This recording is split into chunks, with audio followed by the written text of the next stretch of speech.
नमस्कार, मी रिद्धी म्हात्रे. बातमीपत्रामध्ये आपल्या सगळ्यांचं स्वागत. आज संपूर्ण दिवसभरात जी अत्यंत चर्चेची अशी बातमी ठरलेली आहे त्या ऑपरेशन टायगर संदर्भातलीच बातमी सुरुवातीला बघूयात. 2022 नंतर उबाठामध्ये पुन्हा एकदा फूट पडली आहे. ठाकरेंच्या 6 खासदारांनी स्वतंत्र गट स्थापन केलेला आहे. लोकसभा अध्यक्षांच्या कार्यालयामध्ये गटस्थापनेला मंजुरी सुद्धा मिळाली आहे. 6 खासदारांचा हा गट लवकरच शिवसेनेमध्ये विलीन होणार आहे.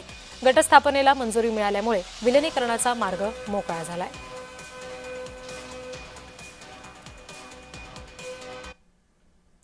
खासदार फोडाफोडी प्रकरणामध्ये उबाठाकडून सुप्रीम कोर्टात धाव घेतली गेली आहे. उबाठा गट सर्वोच्च न्यायालयामध्ये याचिका दाखल करणार आहे. पुढील घटनात्मक प्रक्रियेमध्ये न्यायालयानं हस्तक्षेप करावा अशी मागणी उबाठाकडून या सगळ्या दरम्यान केली गेली आहे.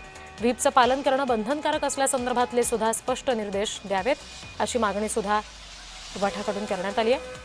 3 खासदारांनी ज्येष्ठ वकील कपिल सिब्बल यांची भेट घेऊन लोकसभा अध्यक्षांकडून पुढील घटनात्मक प्रक्रिया किंवा कोणत्याही गटाला मान्यता देण्याचा निर्णय झाल्यास त्यामध्ये न्यायालयानं हस्तक्षेप करावा अशी मागणी याचिकेतून करण्यात येणार असल्याचं सूत्रांचं म्हणणं आहे. याचबरोबर संबंधित खासदारांनी पक्षाच्या अधिकृत व्हीपचं पालन करणं बंधनकारक असल्याबाबत स्पष्ट निर्देश द्यावेत अशीही ठाकरे गटानं भूमिका घेतलेली आहे अशी माहिती समजते. पुढची बातमी. एकनाथ शिंदे अमित शहा यांची भेट घेणार आहेत अशी माहिती सूत्र देत आहेत. शहांची भेट झाल्यानंतर ओम बिर्ला यांना सुद्धा शिंदे भेटणार आहेत असं सुद्धा सूत्रांनी सांगितलेलं आहे.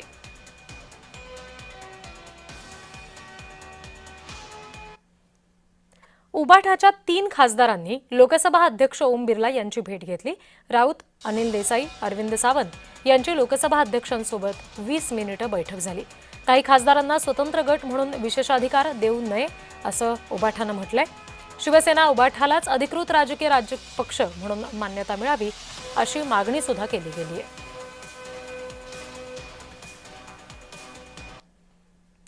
ओमराजे निंबाळकर यांनी पहाटेच ओम बिर्ला यांची भेट घेतली. काल रात्री विशेष विमानानं ते पुण्याहून दिल्लीसाठी रवाना झाले होते. गटस्थापनेसाठीची आकडेवारी प्राप्त करण्यात शिवसेना यशस्वी झाली. मराठवाड्यातल्या एका शिवसेनेच्या आमदारानं या प्रकरणात मदत केल्याची माहिती सूत्र देत आहेत.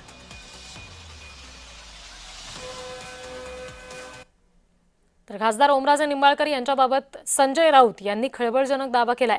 वडिलांच्या हत्येचा निकाल बाजूने लावण्यासाठी ओमराजेंना ऑफर होती असं राऊत म्हणाले. जाणून बुजून हत्येचा निकाल पुढे ढकलला असं देखील त्यांनी सांगितलंय. खासदार ओमराजे निंबाळकर यांचे वडील पवनराजे निंबाळकर यांच्या हत्येचा खटला सुरू आहे आणि या खटल्याचा काल निकाल लागणार होता, मात्र आता तो 20 जूनला लागणार आहे आणि हाच धागा पकडत संजय राऊत यांनी आरोप केलेले आहेत.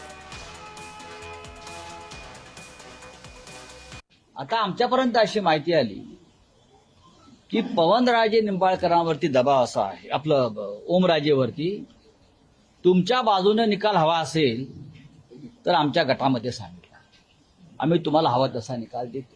कहा गया कि अगर तुम फैसला अपने पक्ष में, अपने हक में चाहते हो तो सिग्नेचर करो और हमारे साथ आ जाए. इस प्रकार से अगर इस देश का कानून चलता है और डेमोक्रेसी चलती है तो क्या संविधान, क्या कानून, क्या सुप्रीम कोर्ट, क्या हाई कोर्ट, अब बताइए. तो इसीलिए 2 दिन वो फैसला रुक गया, आगे ढकल गया. फुटीर खासदारांना राऊतांकडून शिवीगाळ केली गेली. पुन्हा एकदा संजय राऊत यांची जीभ घसरली. संजय राऊतजी, तोंडावर लगाम ठेवा असं राऊतांनी केलेल्या शिवीगाळीवर म्हटलं गेलेलं आहे. संपूर्ण महाराष्ट्राकडून या संदर्भात नाराजी व्यक्त केली गेलेली आहे. आज आम्ही खासदारात उद्या नसू, पण या पक्षाने आम्हाला आतापर्यंत दिलेलं आहे ते आम्हाला विसरता येणार नाही. बाळासाहेब ठाकरेंनी आम्हाला मुलासारखं वाढवलं सगळ्यांना. उद्धव ठाकरेंनी आमच्यावरती सातत्यानं भावासारखं प्रेम केलं. हे साले कोण जात आहेत हे नाही, डोंट कट, ये कट मत करना.